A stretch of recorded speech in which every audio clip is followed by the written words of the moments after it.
Hey students, welcome to Public Health. We are in Unit 9. In Unit 9, I'm just going to do a brief overview on social and behavioral science, quantitative and qualitative research, as well as TB. Nearly half of all deaths in the U.S. can be linked to risky health behavior such as smoking, tobacco use, drugs and alcohol, eating unhealthy food, and not getting enough physical activity or practicing unprotected sex. The primary aims of social and behavioral science and public health are to understand, predict, and influence health behaviors of individuals, groups, and entire populations. The main goals are to prevent morbidity, which is disease and health problems, and premature mortality, especially as they are caused by unhealthy behaviors. Our decisions and health behaviors are linked to the environments in which we live, work, and play. As such, social and behavioral science is concerned with understanding and addressing how our health behavior decisions influence and are influenced by the world around us. Social and behavioral science and public health is steeped in the rich influence and traditions of a variety of disciplines, including psychology, health communication, sociology, anthropology, political science, and economics. Although each discipline offers its own area of study, perspectives and methodological approaches, each is predominantly centered in the study of humans and their relationship to society. When focused on health, each discipline explores how health issues are influenced by human nature, behavior, and the surrounding environment. So kind of in summary, social and behavioral science and public health draws from a wide array of disciplines and traditions and focuses on the interplay between and among individuals and their environments. With the aim of reducing preventable illness and premature death, public health as a whole has achieved great success in health promotion and disease prevention efforts related to AIDS and HIV, cancer, asthma, diabetes, injury, reproductive health, environmental health, employment, housing, access to care, and other countless health issues. So now let's dive into research. So first let's look at qualitative research. This is also known as interpretive research. It's a holistic approach to answering questions. It derives from recognition that human lives are complex and that in-depth understanding is not described by numbers. The focus of this research is on human experience, the context of human behavior, or in other words, what people do and how and why they do it.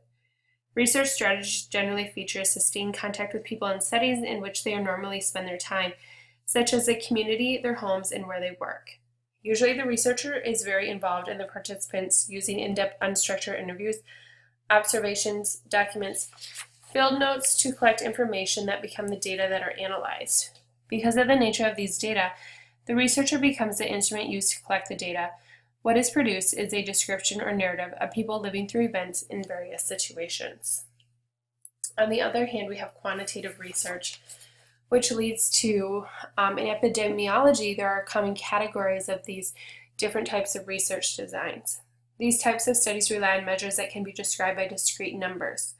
So for example, age and months of employment are two pieces of information that have specific numbers associated with them. For other topics with less obvious links to numbers, we can create categories of answer choices inside the main number, making them into categorical variables. So for example, we might have people to rate their general health using a 5-point scale, in which 1 represents poor health and 5 represents excellent health. In this way, we are able to quantify measures that seem subjective or are not intuitively numerical. And then finally, we have TB, which is also known as tuberculosis. And this is the most important infectious disease in the history of humankind. About 1/3 of the world's population carries the organism in a dormant state known as latency, and another 8 to 10 million people around the world develop the active form of the disease each year. Between 1.5 and 2 million people die from tuberculosis. This is a disease for which there has been an effective cure and prevention over half a century. Distributing the medicines that cure and prevent the disease is hampered by a variety of social, political, and economic barriers that have led many to consider TB as a social disease with a medical aspect. So TB is caused by a Mycobacterium tuberculosis. It's a type of bacteria with a characteristic cell that has a property to affect the lungs.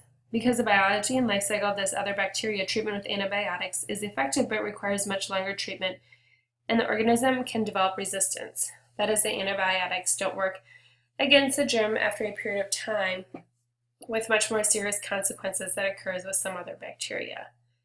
Today, drug resistance TB is one of the biggest challenges faced by public health authorities and policymakers around the globe. So just a brief overview on what you're going to be working on this week. For your discussion board, if you're A through H, you want to discuss social and behavioral health science. If you're I through P, you're going to discuss qualitative and quantitative research. If you're Q through Z, then you're going to talk about TB.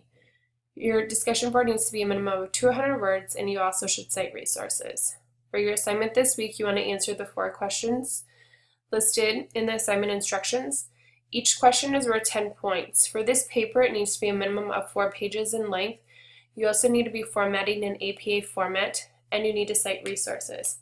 If you have questions on APA format or anything else this week, please let me know. Otherwise, have a great week.